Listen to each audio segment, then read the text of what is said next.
प्रियंका चतुर्वेदी, मुखर वक्ता और राजनीतिक विरोधियों पर जोरदार हमले करने वाली प्रियंका चतुर्वेदी तेज तर्रार पार्टी प्रवक्ता मानी जाती हैं। प्रियंका का राजनीतिक सफर साल 2010 में कांग्रेस से शुरू हुआ, लेकिन करीब 9 साल बाद ही उन्होंने नाराज होकर कांग्रेस से नाता तोड़ लिया। साल 2019 में वो शिवसेना से जुड़ी। शिवसेना ने प्रियंका को हाथों हाथ लिया और उन्हें राज्यसभा भेजा। शिवसेना आज सबसे बड़े संकट में है और बगावत की आंधी के बीच भी प्रियंका मजबूती से उद्धव ठाकरे के साथ खड़ी हैं। लेकिन किस उम्मीद के साथ? उद्धव की शिवसेना के लिए आगे का रास्ता क्या है? क्या शिवसेना अपने संगठन और कार्यकर्ताओं को जोड़कर रख पाएगी? ऐसे कई सवालों का जवाब देने के लिए प्रेस कॉन्फ्रेंस में हाजिर हैं शिवसेना की दमदार नेता और प्रवक्ता प्रियंका चतुर्वेदी। नमस्कार, बहुत बहुत स्वागत है आपका प्रेस कॉन्फ्रेंस के इस नए एपिसोड में। ये पूरा हफ्ता महाराष्ट्र के नाम पर एक तरीके से खबरों के मामले में डेडिकेटेड रहा। और महाराष्ट्र में जब हम पिछले हफ्ते बात कर रहे थे तो सोचा नहीं था कि नई सरकार होगी, नए मुख्यमंत्री होंगे, एक ऐसे शख्स मुख्यमंत्री होंगे जो बगावत करके पार्टी से बाहर निकलते हैं और बीजेपी उनको अपना नेता मान लेती है। आज इसी महाराष्ट्र के जो कुछ हुआ और जो कुछ होने वाला है मुद्दे पर बात करने के लिए शिवसेना की सांसद प्रियंका चतुर्वेदी जी हमारे साथ हैं। बहुत बहुत स्वागत है प्रियंका जी आपका। Thank you. हम समझ सकते हैं कठिन वक्त है, मुश्किलों का वक्त है, पहाड़ जैसा लग रहा होगा आपको, लेकिन आपने समय निकाला, आप प्रेस कॉन्फ्रेंस में शामिल हुई, इन तमाम लोगों के सवालों के जवाब आप देंगे, इसके लिए बहुत बहुत शुक्रिया। Thank you.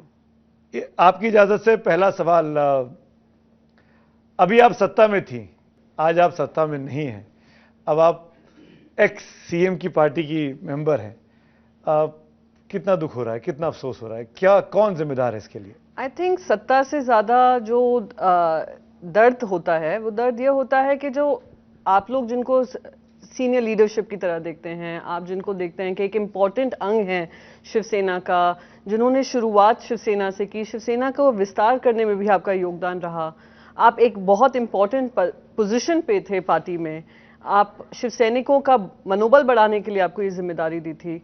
आप जब इस तरीके की बगावत करते हैं तो जैसे हम यंग लीडर्स पार्टी में हैं, हम कहीं ना कहीं एक अचंभा सा होता है और दुख उस बात का है कि सम्मान मिला, प्यार मिला, जिम्मेदारी मिली और फिर वो बगावत होती है तो उसका दुख है। सत्ता तो आती है जाती है, फिर से आएगी फिर से जाएगी, वो दुख नहीं है। दुख इसी बात का है कि जो जिनको अपना माना उन्होंने ही इस तरीके की बगावत की। क्या रिएक्शन है उद्धव जी का? How is he feeling now after this? जो कुछ हुआ उनके साथ बीते 10 दिनों में, पूर्व मुख्यमंत्री उद्धव ठाकरे जी के मन पे क्या गुजरी, क्या बात आपकी बात हुई होगी, इसलिए पूछ रहा हूँ। देखिए, वो सिर्फ हमसे ही नहीं बात कर रहे हैं, वो तो पूरी महाराष्ट्र की जनता से बात कर रहे हैं। फेसबुक लाइव एक बार नहीं 2 बार किया है और जो भी उन्होंने हमसे बात की वही अपनी जनता से बात की है कि क्या दिक्कत है, क्या हुआ है, क्या पूरा क्रोनोलॉजी रही है और आज हम कहाँ खड़े हैं। पर हम लोग सब जो शिव सैनिक हैं, बार बार कहा जाता है 2/3 उनके साथ है, ये काडर को अगर आप देखेंगे पूरा का पूरा काडर उद्धव जी के साथ है और पूरी शिवसेना हो, शिव सैनिक हो, सब बहुत क्लियर हैं कि हमें इस समय पर जब पार्टी में इतना बड़ा एक संकट जैसा आया है तो उससे हम कैसे उभर कर निकलेंगे। और क्योंकि ये पहली बार नहीं हुआ है शिवसेना में, ये हो चुका है लगातार, हो सकता है ये अभी बड़ा लग रहा हो, पर एज सच हर शिव सैनिक बहुत आतुर है कि इसका सबक सिखाना पड़ेगा और हम आने वाले समय में और मजबूती के साथ उद्धव जी के साथ खड़े रहेंगे। लेकिन ये पहली बार है, आपने कहा कि शिवसेना में पहले भी टूट हुई है, चाहे नारायण राणे हो, छगन भुजबल हो, राज ठाकरे हो, लेकिन ये पहला ऐसा मामला है जब इतनी बड़ी संख्या में 2/3 से अधिक विधायक एक साथ चले जाते हैं। ऐसा कभी नहीं हुआ था और ये सत्ता में रहते हुए बगावत हुई है। पिछली जितनी बगावतें थी उस जब आप विरोध पक्ष में थे तब की बगावतें थी, तो ये अलग ही टाइप का माहौल था। और ऐसा लगा मुझे, मैं थोड़ा हार्ड सवाल आपसे पूछ रहा हूं, ऐसा लगा कि लीडरशिप का कंट्रोल नहीं है पार्टी के ऊपर, बहुत ही सॉफ्ट लीडरशिप है जो अपने ही लोगों को कंट्रोल नहीं कर पा रही है। मैं थोड़ा इस पे डिसएग्री करूंगी। पहली बार, हाँ आप कह रहे हैं पहली बार ऐसा हुआ है, बगावत पहले हुई है, पहली बार इस तरीके से सत्ता में रहकर हुई है, तो पहली बार देश ने भी देखा है किस तरीके से ईडी हो, सीबीआई हो, आईटी हो, सबका इस्तेमाल कर कर एक स्ट्रैटेजी अनुसार काम हो रहा है।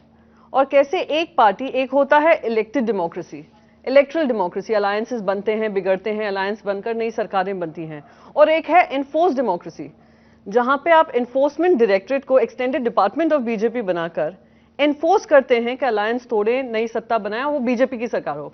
तो यानी बीजेपी इलेक्टेड भी होकर आएगी, एनफोर्स होकर भी आएगी। तो ये भी देश ने पहली बार देखा है।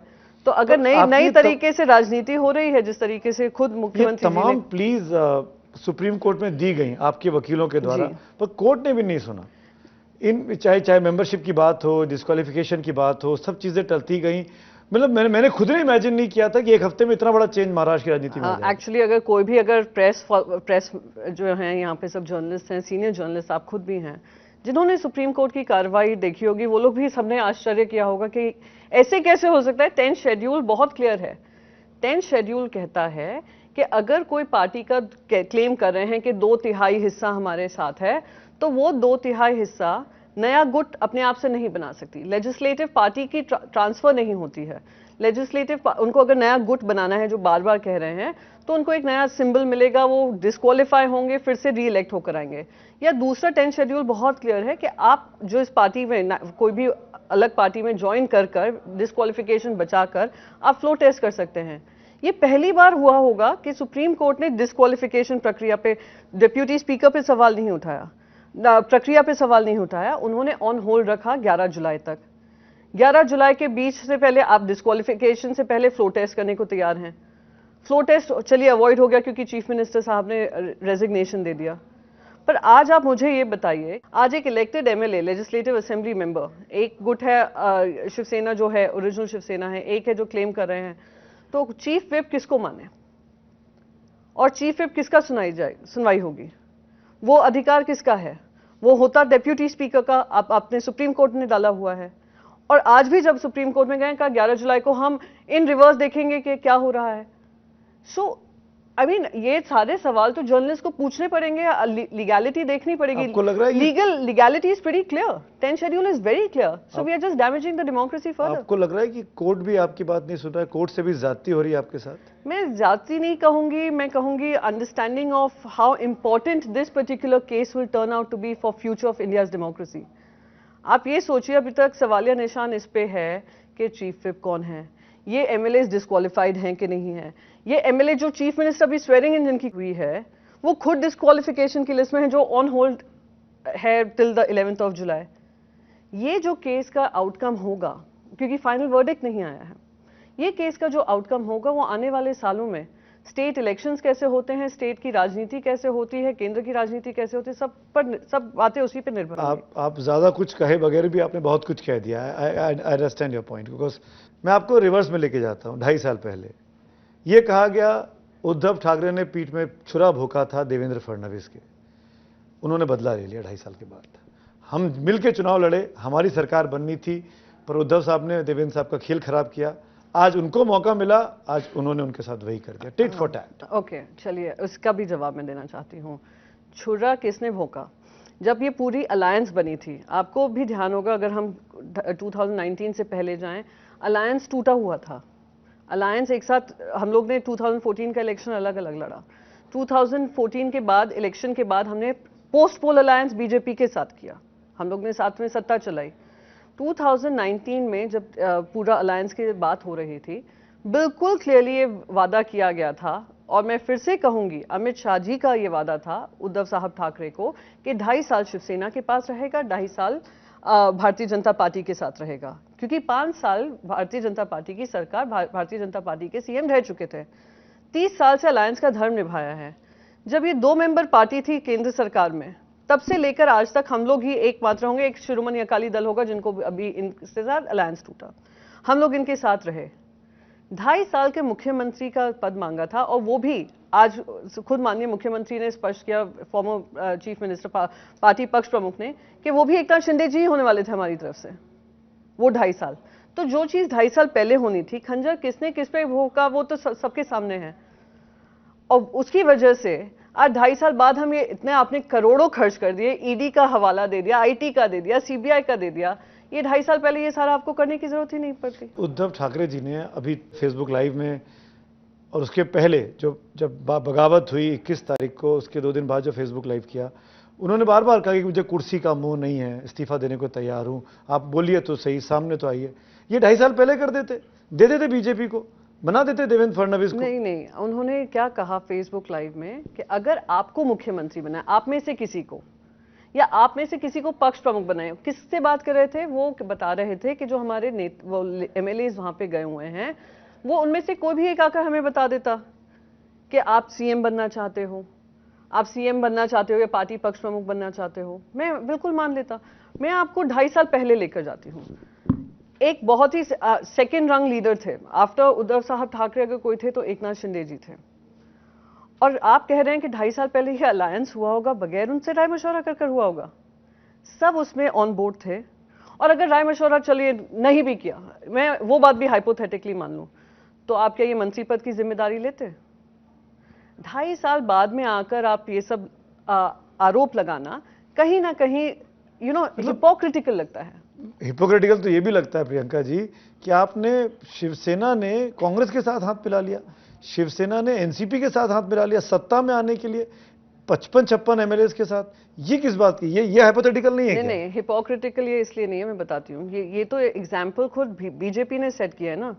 आप हरियाणा का इनका मॉडल देखिए, जम्मू एंड कश्मीर का इनका मॉडल देखिए, वो डेमोक्रेसी होती है और ये हिपोक्रेसी होती है। वो कुएं में कूदेंगे, हम भी कुएं में कूदेंगे। कुएं में कूदे कि नहीं, आपने एक नया डेमोक्रेसी का चलन शुरू किया है, तो क्या वो सिर्फ बीजेपी के लिए लागू होता है? तो आइडियोलॉजी को मतलब नहीं आइडियोलॉजी, नहीं एक सेकंड, मैं उस पर भी आ रही हूँ, आइडियोलॉजी पे भी आऊंगी। मैं सबसे पहले कहूंगी अलायंस जो हुआ था किस पे हुआ था? क्या ये कहा था हम तीनों आइडियोलॉजी कॉम्प्रोमाइज करेंगे? नहीं कहा था। सब लोग एक कॉमन मिनिमम प्रोग्राम पे आए और उस कॉमन मिनिमम प्रोग्राम के आधार पे चल रहे हैं। आज हमने औरंगाबाद का नाम संभाजी नगर किया, ये हमारी आइडियोलॉजी थी। हमने कॉम्प्रोमाइज किया? नहीं किया।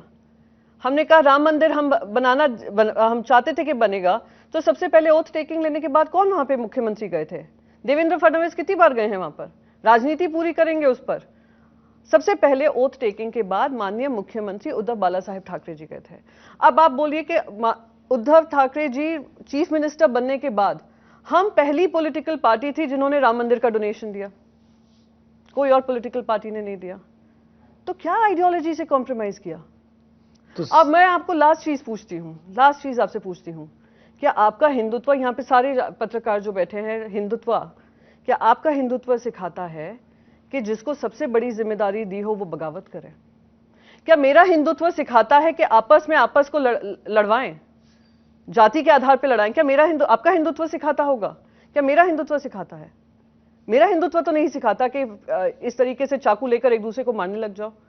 अगर उन्होंने अपनी सरकार भी चलाई हिंदुत्व धर्म के अनुसार चलाई, और धर्म कहता है वासुदेव कुटुंबकम, और ये सिर्फ मेरा धर्म नहीं कह रहा है, माननीय प्रधानमंत्री जी भी कहते हैं। कितनी बड़ी फटकार सुप्रीम कोर्ट ने लगाई है कि उनका हिंदुत्व में और हमारे हिंदुत्व में जमीन आसमान का अंतर है। संभाजी नगर आपको तब याद आया जब आप माइनॉरिटी में आ गए थे। आपने 2.5 साल तक, 2 साल 7 महीने तक एक बार नाम नहीं लिया कि हम औरंगाबाद का नाम बदलने वाले हैं। जब जब मामला उठा विरोध किया, कभी क्या यहां से विरोध, तो आप शांत होकर बैठ गए। जब आप माइनॉरिटी में हैं, आपको पता है कि आज शाम के बाद या कल सुबह तक आपकी सरकार जाने की नौबत है, तब आप अपने आप को हिंदुत्व के लीडर दिखा रहे हैं कि हमने संभाजी नगर नाम रख दिया। आपने कहा अब तक बात नहीं की, हर मीटिंग में, कैबिनेट मीटिंग में बात हो रही थी। हाँ, ये बात जरूर है कि वो लोग पे ऑपोजिशन था, बार बार कांग्रेस या एनसीपी आकर कहती थी हमें अपने लोगों को कन्विंस करना पड़ेगा। कन्विंस कर दिखाया ना, काम कर दिखाया ना। तमाम अखबार ये कह रहे हैं, राष्ट्रीय अखबार, मराठी अखबार, एक्सपर्ट्स, पत्रकार, कि बीजेपी ने ठाकरे परिवार को अलग कर दिया है। अब शिवसेना जो है वो पूरी की पूरी इस तरफ आ जाएगी, और कोई बड़ी बात नहीं कि कल बीजेपी के साथ ही शिवसेना का जो शिवसेना है, दी शिवसेना, वो हो जाए, ठाकरे बिल्कुल अलग रह जाएं। क्या उद्धव ठाकरे, आदित्य ठाकरे, आपकी टीम जो है, ये इस शिवसेना को रिवाइव कर पाएगी? पकड़ है ऐसी? एक ही शिवसेना है, वो उद्धव बाला साहेब ठाकरे जी की शिवसेना है, जो माननीय बाला साहेब ठाकरे जी ने, जो उनका लास्ट दशहरा रैली थी, उन्होंने एक ही बात रखी थी कि मैं आपको यहाँ तक लेकर आया हूँ, आगे लेकर जाने की जिम्मेदारी मैं 2 लोगों पे सौंप रहा हूँ, वो हैं उद्धव ठाकरे, वो हैं आदित्य ठाकरे। जिन्होंने उनकी बातों पे विश्वासघात किया है, तो आप समझ सकते हैं कि कौन सही शिवसैनिक जो उनके उद्धव जी के साथ खड़ा है, या वो शिवसैनिक 40 लोग जो अपना फ्यूचर अंधकार में सोच रहे थे। बाला साहब तो कांग्रेस को दोस्त नहीं मानते थे, बाला साहब तो शरद पवार को पॉलिटिकली दोस्त नहीं मानते थे, अलायंस नहीं करते थे। अगर ये बात होती दोस्त माने या ना माने, politics is a changing equation.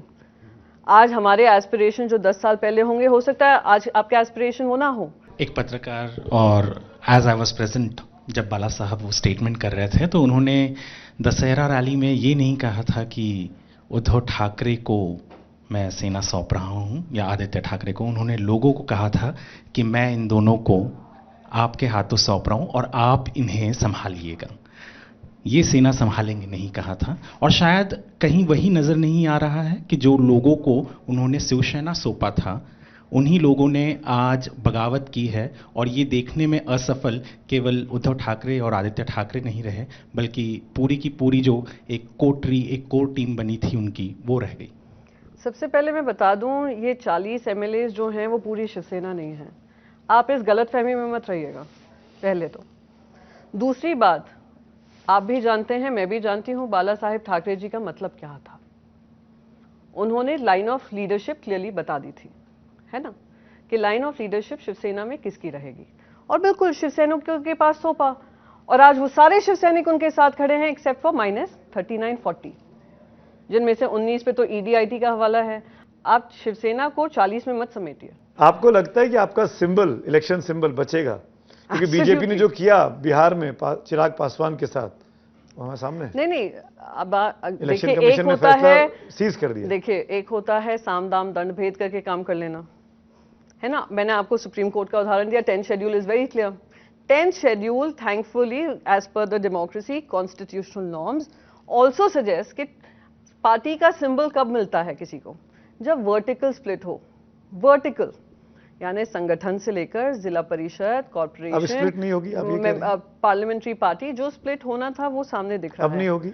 We are very clear. बड़ी रूमर्स है कि एमपीज में के बीच में भी प्रॉब्लम है, जिला परिषद के बीच में भी रूमर्स को भी अब जवाब देना, पेपर्स रिपोर्ट कर रहे हैं। No answer to give. Rumours के आधार पर मैं नहीं जवाब दूंगी ना। आर यू अश्योर्ड कि ऐसा कुछ नहीं होने वाला? और अगर again I will repeat to you, let's say hypothetically also 2/3 की बात होती है, 2/3 मेंबरशिप भी एक तरफ होनी चाहिए। मान लीजिए आपका सिंबल आपके पास नहीं बचा, सीज कर दिया इलेक्शन कमीशन ने, तब आप क्या भविष्य देखती हैं शिवसेना का?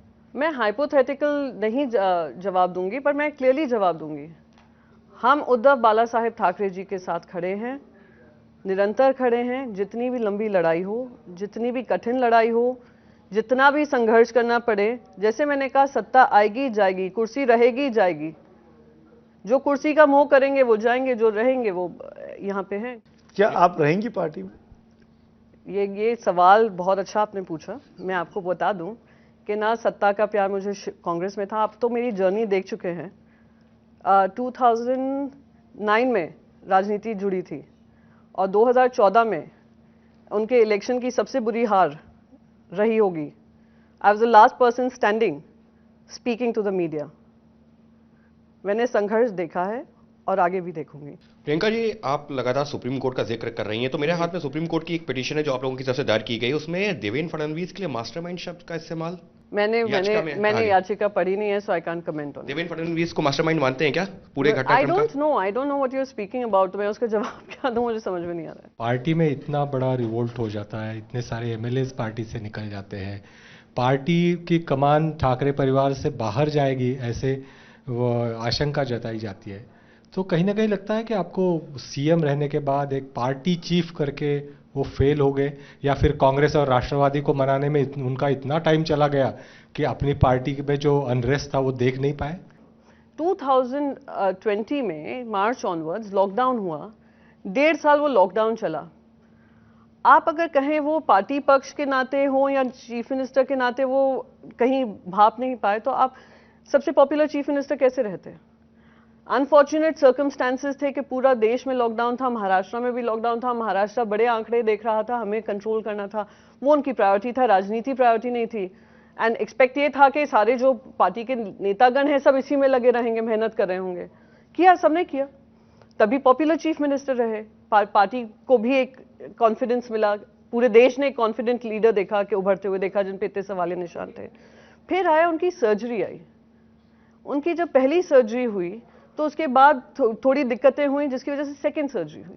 उस सेकंड सर्जरी के बाद 1.5 महीने डॉक्टर्स ने कहा था कि यू हैव टू रिक्यूपरेट। तो वो 1.5 महीने में मैं तो उम्मीद करती हूँ, गॉड फॉरबिड अगर कुछ होता है, अगर मुझे कोई जिम्मेदारी दी हुई है, तो मेरे आसपास जिनको भी मैं ट्रस्ट करती हूँ वो मेरी आवाज बनकर खड़े रहेंगे, वो मेरे तरफ जो भी काम आता है वो मुझे सेफ गार्ड करेंगे और जनता की आवाज बने रहेंगे। पर उनमें से ही कोई जिस पे ट्रस्ट किया हो वो उसी बात को इस्तेमाल करके कहे कि आप इनएक्सेसिबल थे या आप थे नहीं, तो मैं ये तो एक आई वुड से एक एक्सक्यूज हुआ टू रिबेल। ये पता चला था क्या, ये बात आई बाद में जब रिबेल हो गया, जब लोग बाग सूरत होते हुए गुवाहाटी पहुंच गए, वो ये कि हमको इस बात की भनक लगी थी कि कुछ लोग सत्ता पर काबिज होना चाहते हैं, समझाया गया, एकनाथ शिंदे को बोला गया कि आप आइए मुख्यमंत्री बन जाइए, इस तरह की इंटेलिजेंस आई थी मई के महीने में? मई में बाकायदा उनसे मुलाकात भी हुई थी, कहा भी था कि आप ऐसा अगर आपको कोई किसी तरीके से असंतुष्ट महसूस कर रहे हैं तो हम आपको चीफ मिनिस्टर बना देते हैं। उस समय पे सर्कमस्टांसेस जब महाविकास अघाड़ी बनी थी, क्योंकि जैसे मैंने कहा जब 2.5 साल की बात हुई थी बीजेपी के साथ बनना एकनाथ शिंदे जी को था, पर महाविकास अघाड़ी बना, उस समय पे ये माहौल बने कि अगर कोई, क्योंकि 2 former chief ministers Congress party में थे, एनसीपी में भी काफ़ी सीनियर लीडर्स थे, तो ये माना गया कि अगर उद्धव जी बनते हैं तो वो सबको एक साथ लेकर जा सकेंगे और लेकर काम कर सकेंगे, इसलिए उनको बनाया। आप ये देखिए जब से 33 साल हो गए हैं यूडी मिनिस्ट्री हमेशा चीफ मिनिस्टर रखते हैं, तो आपको वो काम दिया कि आप ये संभालेंगे, इसी हिसाब से दिया कि आप, तो ये कहा कि अगर आप चीफ मिनिस्टर बनना चाहते हैं आप करिए, नहीं हो उस समय मना कर दिया कि नहीं ऐसा कुछ है ही नहीं, सब गलत है। क्या उद्धव साहब के इस्तीफे के बाद अब महाविकास अघाड़ी का विलय हो गया है या फिर मतलब खत्म हो गया ये गठबंधन, या आने वाले समय में जो पहली अग्नि परीक्षा होगी वो बीएमसी का चुनाव होंगे, स्थानीय निकाय के चुनाव होंगे, क्या उस वक्त ये महाविकास अघाड़ी का जो गठबंधन है वो चुनाव में एक साथ होगा? एक्चुअली जहां तक अब तक जो सीएम सर ने कहा है, क्लियरली कहा है कि हमारे साथ वो लोग बिल्कुल they are standing with us, and जो डिसीजन हुए हैं उसमें भी हमारे साथ खड़े रहे हैं। अब किस शेप में होता है, क्या होता है, वो हमारी सीनियर लीडरशिप ही डिसाइड करेगी। हम सब ने अपना भरोसा उद्धव जी में डाला है, उद्धव जी निर्णय लेंगे और फिर हम लोग सब एकत्रित होकर काम करेंगे। तो मतलब आप डिनाई नहीं कर रही हैं ये अलायंस हो भी सकता है, खत्म नहीं हुआ है अभी? देखिए अब तक तो हमने कुछ ऐसा कहा नहीं है, तो अब आने वाले समय में डिसीजन, क्योंकि एकदम से एक हफ्ते में पूरी राजनीति बदली है, एक हफ्ते में हम लोग भी इतनी सुपरसोनिक स्पीड से डिसीजन नहीं ले सकते आने वाले समय को। बाला साहब ठाकरे का ही कहना था जब 1995 में चुनाव लड़ रहे थे शिवसेना और भाजपा मिल करके, और बाला साहब ठाकरे का ही कहना होता था कि जिसकी ज़्यादा आएंगी उसका मुख्यमंत्री, जिसके कम आएंगे उसका उप मुख्यमंत्री। 1999 के चुनाव होने के बाद आपकी सरकार सिर्फ इसलिए नहीं बन सकी क्योंकि गोपीनाथ मुंडे उस समय अड़ के बैठे हुए थे कि हमको 2.5 साल का बंटवारा करिए और या फिर हम आगे नहीं आएंगे। जब उस समय वो सिद्धांत सही था तो 2019 में आकर के वो धोखाधड़ी कैसे हो गया? मैं आपको बताऊं, आप बाला साहेब जी का नाम ले रहे हैं, वो बाला साहेब ने कहा, अमित शाह जी और उद्धव साहब का क्या डिस्कशन हुआ कोई देख नहीं रहा, वो आप कह रहे हैं ना, दिस इज योर वर्ड, यानी आप कह रहे हैं उद्धव जी ने पूरी दुनिया को सामने नहीं रखकर बोला, तो यानी हो सकता है बात ही नहीं होगी, यानी आप योर वर्ड वर्सेस माइन हुआ। क्लियरली था 2.5 साल होगा तभी अलायंस होगा, और सेंटर के लिए होगा, लोकसभा इलेक्शंस के लिए होगा और असेंबली के लिए होगा। बहुत स्पष्ट था, उसमें कोई आर्ग्यूमेंट नहीं था, ये नहीं था किसके नंबर ज्यादा किसके नंबर कम, अलायंस इस तरीके से बना था। लेकिन जब चुनावी कैंपेन में आप लोग गए जी, तो प्राइम मिनिस्टर ने अपनी रैलीज में देवेंद्र फडणवीस को सीएम के तौर पर प्रोजेक्ट किया था, तब शिवसेना ने ऑब्जेक्ट नहीं किया था, और यही बात तो बाद हम में लोग क्या बीजेपी पब्लिकली नहीं एक सेकेंड, एक होता है कि हम आपके शब्दों पे पूरा विश्वास रखकर आप किसी को भी प्रोजेक्ट करें, पर हमें पता है कि कैसे होने वाला है। यह हमारे आपके बीच की बात है ना, कि आपको जिसको प्रोजेक्ट करें आप कर रहे हैं, आप अपना लीडर दिखा रहे हैं, हमारा जब समय आएगा हम अपना लीडर बता देंगे। बात तो स्पष्ट थी, आपको किस तरीके से कैंपेन करना है वो हम आपको नहीं बता सकते। जैसे आप लोगों ने, उन लोगों ने इंडिपेंडेंट कैंडिडेट्स हमारे कैंडिडेट्स को हराने में लगा दिए कि हम इनके जितने कैंडिडेट्स हारेंगे हम उन पे हावी होंगे, हुआ है, तभी आज इस तरीके का माहौल बना है। बाला साहब जब तक रहे उन्होंने कभी सत्ता नहीं ली, उन्होंने लेकिन बाहर रह के काम किया। क्या आपको लगता है कि उद्धव जी से गलती हुई खुद शरद पवार जी की बात मान के कि मुख्यमंत्री बन जाए? वो बाहर रहते किसी और को बना देते तो शायद ज़्यादा आज ऐसी परिस्थितियां नहीं देखनी पड़ती। देखिए, बाला साहेब जी के समय पर जो अलायंस होता था बीजेपी के साथ ही होता था। ये एक नए अलायंस बन रहा था, एक नई आई वुड से एक नया मॉडल सामने आ रहा था, model on the basis of common minimum programme जो भी बन रहा था, सारी लोगों की बात सुनकर बन रहा था। उस कॉमन मिनिमम प्रोग्राम को कौन आगे बढ़ा सकता है? अगर शिवसेना के सीएम बनने हैं, क्योंकि तीनों पार्टी में सबसे ज़्यादा एमएलएज हमारे थे, तो वो जब निर्णय की बात आई तो इट इज़ वेरी ऑब्वियस कि अगर एक ये नया कॉम्बिनेशन बन रहा है तो जो पुराने तौर तरीके हैं उसमें थोड़ा बदलाव आएगा ही। एंड अगर तीनों पक्षों को साथ लेकर चलना है, Uddhav ji would be the best suited candidate, though he was reluctant, but उस समय पे क्योंकि वो समय की मांग थी उन्होंने किया। हमने जो शिवसेना, मैंने 15-16 साल शिवसेना कवर किया है, उसमें से जो हमने शिवसेना देखा है, थोड़ी सी भी कुछ होती थी तो सैनिक सड़क पे होते थे। ये जो 40 एमएलए 20 एमएलए जब शुरुआत में गए तो कहीं उनके साथ वो मसल पावर भी तो नहीं चला गया? क्योंकि शुरुआत में 2-3 दिन तक हमने कहीं कोई शिव सैनिक सड़क पे नहीं देखा, कुछ नहीं देखा। ये आपको क्या जबरदस्ती शिव सैनिकों को स्टेज रोड पे लाना पड़ा? गवर्नर साहब ये हवाला देकर लॉ एंड ऑर्डर बिगड़ सकता है, फिर ये वहां से दलील आता है, सुप्रीम कोर्ट को जाता है कि हमारी जान खतरे में है। आप कहते हैं शिवसैनिक रास्ते पे नहीं आ रहे। अब मैं किसको यकीन करूं? आपको यकीन करूं, गवर्नर को यकीन करूं, सुप्रीम कोर्ट पर दी गई दलील को यकीन करूं, क्या यकीन करूं? और रही बात शिवसैनिकों की और कितने मसल पावर है नहीं है, वो आने वाले समय तय करेगा। आपको नहीं लगता कि एक बेस्ट एग्जाम्पल मुख्यमंत्री के सामने था, जो लगातार विधायक कह रहे हैं कि पार्टी को तोड़ने का काम कांग्रेस एनसीपी सत्ता में रहकर कर रही है, इस पर विचार करने की जरूरत नहीं थी? आपको याद होगा जब 2014 के बाद अलायंस बना था, 2015-16 में थाने की रैलीज में भी खुद एकनाथ शिंदे जी कहते थे ये अलायंस तोड़ना जरूरी है, भारतीय जनता पार्टी के साथ जितने साल काम करेंगे उतना हमारी पार्टी के लिए दिक्कत होगी। एक मत था इसमें भी।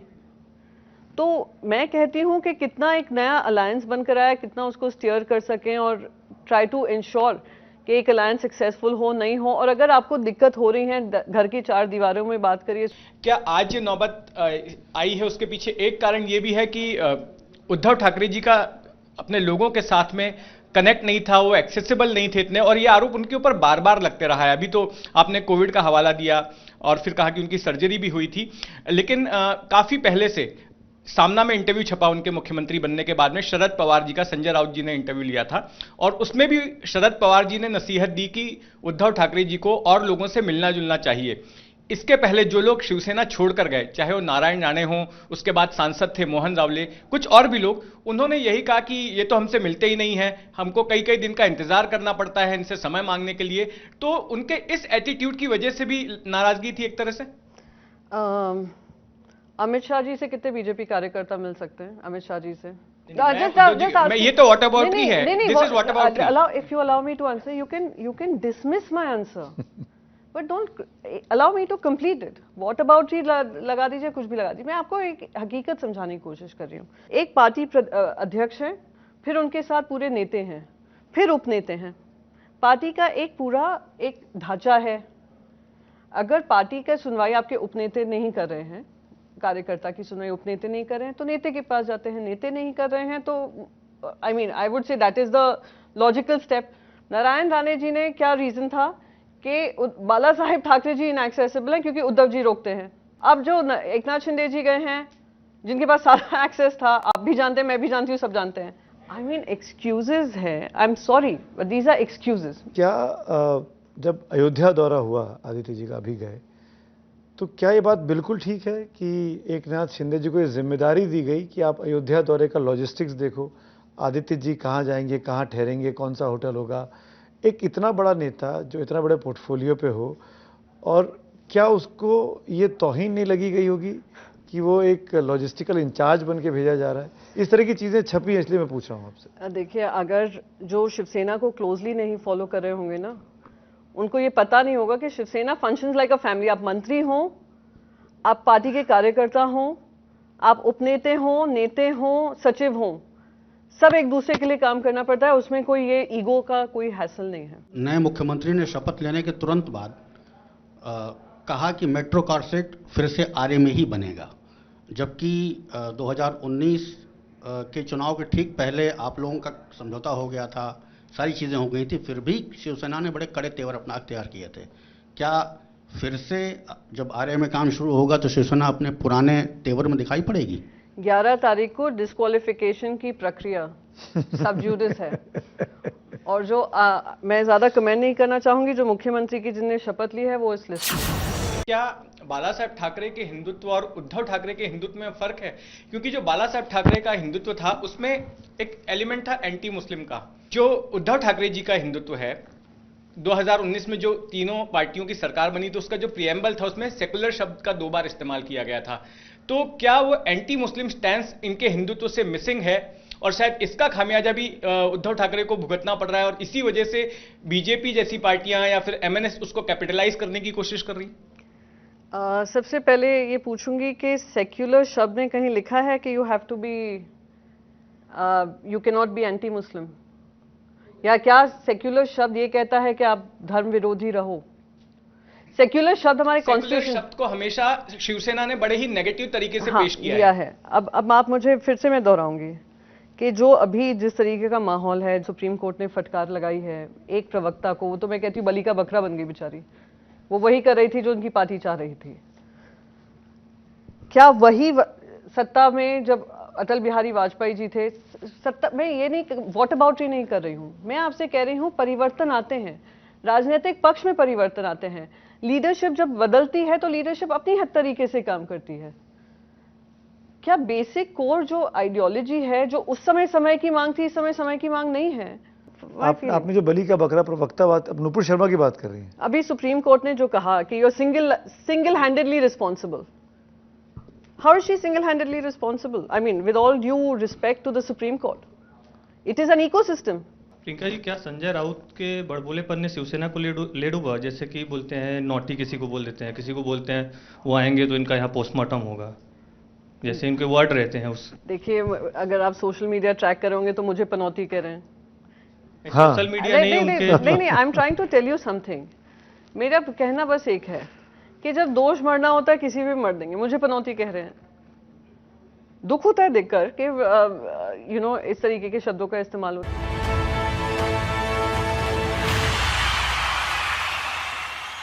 आखिर में आ गया हूं हम। आखिर में एक रैपिड फायर राउंड खेलते हैं, क्विक आंसर्स होते हैं, ऑब्जेक्टिव टाइप क्वेश्चन जिसको कहते हैं।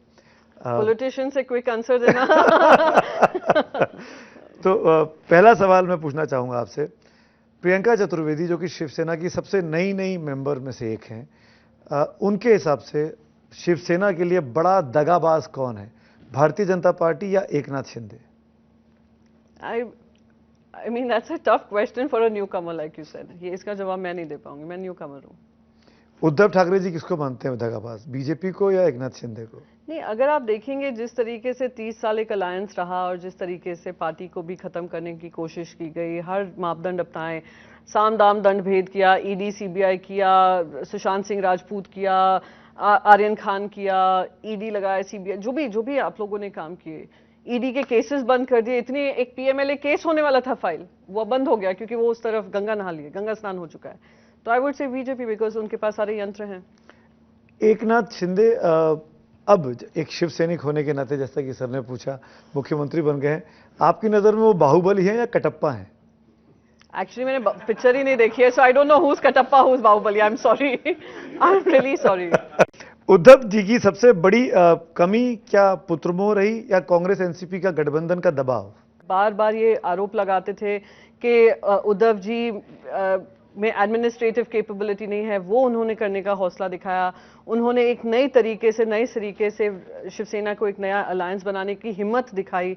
मैं पुत्रमोह बार बार इसलिए आई एम वेरी सरप्राइज, क्योंकि जैसे मैंने उदाहरण दिया कि एनवायरनमेंट और टूरिज्म मिनिस्ट्री के सिवा किस बारे में उन्होंने चर्चा की, कहाँ उन्होंने दिखाने की, if he is shining out of that, is he responsible for it? It's as simple as that. अगला सवाल, शिवसेना का असली हकदार कौन है पार्टी का, एकनाथ शिंदे या उद्धव ठाकरे? क्लियरली उद्धव बाला साहेब ठाकरे। महाराष्ट्र की महाभारत में जो कुछ चला बीते 10 दिनों में, इसमें बिगेस्ट लूजर कौन रहा, उद्धव ठाकरे या शरद पवार? राजनीति में ना कोई लूजर नहीं होता है, आज का लूजर कल का विनर होता है, आज का विनर कल का लूजर होगा। अब आपने, I hate to say it, पर Devendra Fadnavis ji should have been the chief minister rightfully. क्या आपको लगता है कि बिगेस्ट प्रॉब्लम शिवसेना के लिए इस पूरी क्राइसिस में की वजह संजय राउत जी रहे, जो कि बार बार रेबल बोलते रहे? नहीं, आई डोंट थिंक सो। ये एक्सक्यूजेस हैं किसी को दोष मरने का, काम करने का। जहां तक अगर ईडी की बात करें, ईडी ने तो उनकी प्रॉपर्टीज भी अटैच कर लिया, उनको बार बार समन्स भी दिए जा रहे हैं। वो भी गुवाहाटी जा सकते थे, अब गंगा स्नान हो सकता था। क्या आप लोग भी इस बात को मानते हैं, जो शिवसेना में हैं, जो उद्धव जी के साथ हैं, कि शरद पवार जी के बड़े अच्छे संबंध हैं बीजेपी की टॉप लीडरशिप के साथ रहे होंगे? ये अब 50-60 साल से वो उनकी राजनीति रही है, तो कौन किसके खिलाफ हो सकता है? आई मीन, सबके रिलेशन अच्छे हैं। अगर कोई मुझसे भी पूछे तो हम जो सेंट्रल हॉल में बैठते हैं, सब अपनी पार्टी को अलग रखकर हम लोग सब मिलते जुलते हैं। तो personal relations are always very different from political relationships. Sharad Pawar ji पे भरोसा किया जा सकता है? मैं बहुत छोटा तिनका हूं इस बड़े समंदर में, आप मुझसे ऐसा सवाल ना पूछिए प्लीज।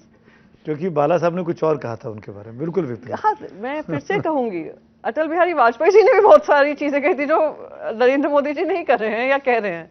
होता है, एलके आडवाणी जी ने बहुत सारी की थी जो अमित शाह जी नहीं कह रहे हैं। सो आखिरी सवाल, प्रियंका चतुर्वेदी जी का भविष्य क्या है? अच्छा ही अगले मेरा सवाल पूरा नहीं हुआ था। अगला चुनाव कब से लड़ेंगी? राज्यसभा में रहेंगी, इसी पार्टी में रहेंगी, या कुछ और?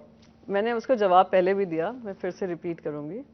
मैंने जब कांग्रेस भी, मैं बार बार मुझे कहा जाता है, आई डोंट नो, इतनी बार आप लोग ज्योतिरादित्य सिंधिया से पूछते होंगे, या इतना आप जितिन प्रसाद से पूछ लेंगे, या आप इतना बाकी सारे नेतागण जो गए हैं उनसे पूछेंगे, जितना मुझसे ये सवाल पूछा गया है। 2019 से इसका जवाब दे रही हूँ, और शायद अगले 25 साल भी देना पड़ेगा मीडिया को, यही प्रूव करने को कि मैंने कांग्रेस जिस वजह से छोड़ी थी वो रीजन मेरी पॉलिटिकल एम्बिशन नहीं था। और मैं अभी भी आपको बता दूं, मैं शिवसेना में एक कमिटमेंट से आई हूं। सत्ता मोह नहीं है, सम्मान की लड़ाई है। तो शिव सैनिक प्रियंका चतुर्वेदी जी का बहुत बहुत शुक्रिया, बहुत बहुत धन्यवाद, आपने वक्त निकाला, हमारे साथ जुड़े। Thank you so much. Priyanka Chaturvedi ji दिल से बात करती हैं, खुल के बात करती हैं। आज से नहीं, पिछले कई सालों से इनको जानता हूं, और इस कार्यक्रम को इतना दिलचस्प इसीलिए हम बना पाए कि प्रियंका जी ने खुलकर बात की, मन से बात की, दिल से बात की। Thank you so much for being with us. Thank you so much. अगले हफ्ते फिर मुलाकात होगी एक नई शख्सियत के साथ। आप एबीपी न्यूज देखते रहिए।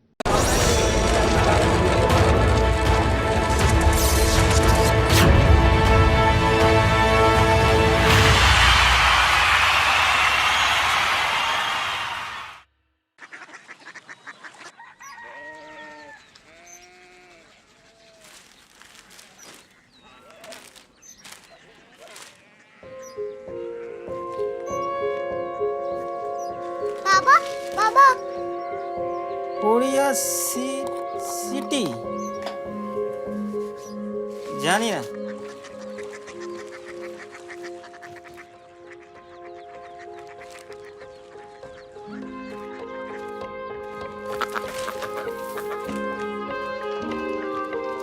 Korea city? हाँ।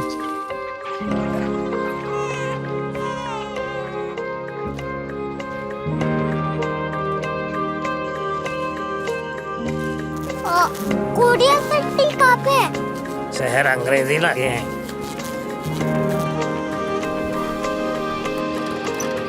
Korea city.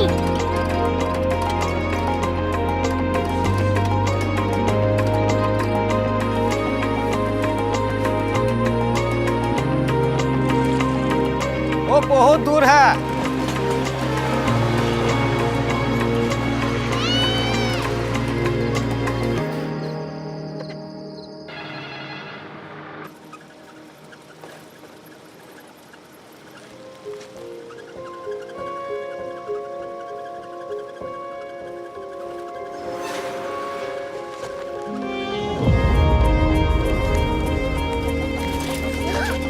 Korea city.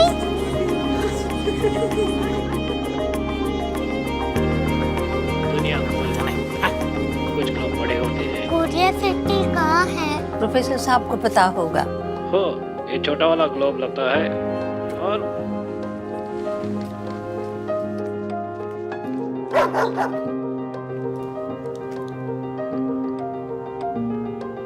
पता नहीं, मेरी बेटी से जाके मिल लो, शायद उसे मालूम हो।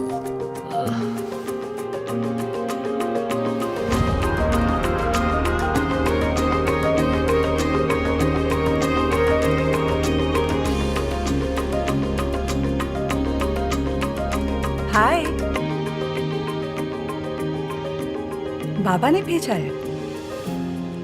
Come here. Korea city. Korea city नहीं, क्यूरियोसिटी।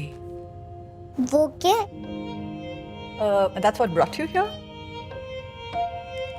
जो तुम्हें यहाँ तक ले आया।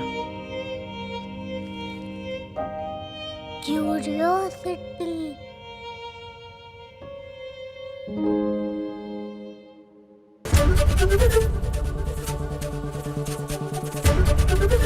एबीपी न्यूज आपको रखे आगे।